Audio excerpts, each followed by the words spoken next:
안녕하십니까?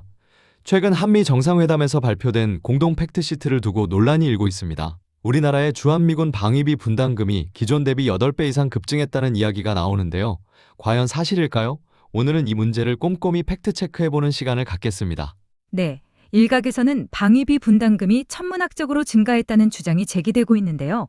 먼저 이번에 발표된 내용부터 살펴볼까요? 최근 발표된 한미 공동 팩트시트에 따르면 한국 측은 주한미군에 대한 포괄적 지원으로 10년간 330억 달러, 우리 돈으로 약 48조 원을 제공하기로 했습니다.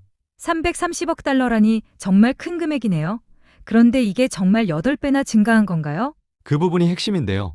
결론부터 말씀드리면 8배 증가했다는 주장은 사실이 아닙니다. 이번 발표는 단순히 분담금만을 의미하는 게 아니라 포괄적 지원 총액이기 때문입니다. 포괄적 지원이요? 좀 더 자세히 설명해 주시겠어요? 네, 이 330억 달러에는 우리가 일반적으로 알고 있는 방위비 분담 특별협정, 즉 SMA를 통한 직접 분담금뿐만 아니라 토지 무상 제공 가치, 세제 혜택, 기반시설 지원 등 간접 비용까지 모두 포함된 금액입니다. 그렇군요. 그럼 실제로는 얼마나 증가한 건가요? 이전 기간인 2021년부터 2025년까지 5년간의 포괄적 지원 총액은 약 130억 달러로 추정됩니다. 이를 10년으로 환산하면 약 260억 달러 정도가 되는데요. 이번 합의액 330억 달러와 비교하면 약 27% 정도 증가한 것으로 볼 수 있습니다. 8배가 아니라 1.3배 정도 증가한 거네요. 그럼 연간 기준으로는 얼마나 차이가 나나요? 좋은 질문입니다. 연간 평균으로 보면 더 명확한데요. 기존에는 연평균 약 26억 달러를 지원했고 이번 합의로는 연평균 33억 달러를 지원하게 됩니다. 연간 약 7억 달러, 약 27% 증가한 것이죠. 그럼 직접 분담금, 즉 우리가 실제로 현금으로 지불하는 금액은 얼마나 되나요? 직접 분담금은 연평균 기존 11억 달러에서 12억에서 15억 달러 정도로 예상됩니다. 이 직접 분담금은 한국인 근로자 인건비, 군사건설비, 군수지원비로 구성되는데요. 그렇다면 나머지는 어떤 항목인가요? 나머지는 간접 비용인데요.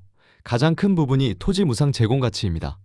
우리가 주한미군에게 기지 부지를 무상으로 제공하는데 이 토지를 시장에서 임대했을 때의 가치를 계산한 것이 연간 약 13억에서 15억 달러에 달합니다.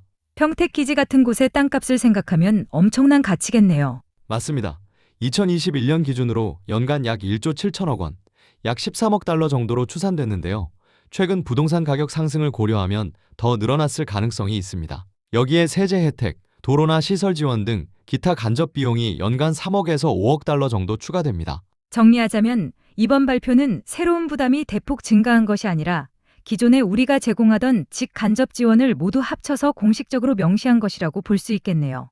정확합니다. 사실 우리는 그동안 이런 포괄적 지원을 계속해왔는데 이번에 한미 양국이 이를 투명하게 공개하고 10년 단위로 안정적인 틀을 만든 것입니다. 트럼프 행정부의 재협상 요구에 대비해 예측 가능한 방위비 체계를 확립한 측면이 크다고 볼 수 있습니다. 그럼 여기에 별도로 미국 무기 구매 비용 250억 달러는 어떻게 보면 될까요? 그 부분은 방위비 분담금과는 별개입니다. 이건 2030년까지 우리 군의 전력 증강을 위해 미국산 무기를 구매하는 계획으로 우리 국방 예산에서 집행되는 것이지 주한미군 지원과는 다른 항목입니다. 네, 오늘 팩트체크를 통해 명확히 알 수 있었습니다. 방위비 분담금이 8배 증가했다는 것은 사실이 아니고 기존 지원을 포괄적으로 명시하면서 약 27% 정도 증가한 것이 정확한 표현이겠네요. 그렇습니다. 정확한 정보를 바탕으로 합리적인 판단을 하는 것이 중요합니다. 앞으로도 이런 민감한 사안에 대해서는 꼼꼼한 팩트체크가 필요할 것 같습니다. 네, 오늘 말씀 감사합니다. 감사합니다.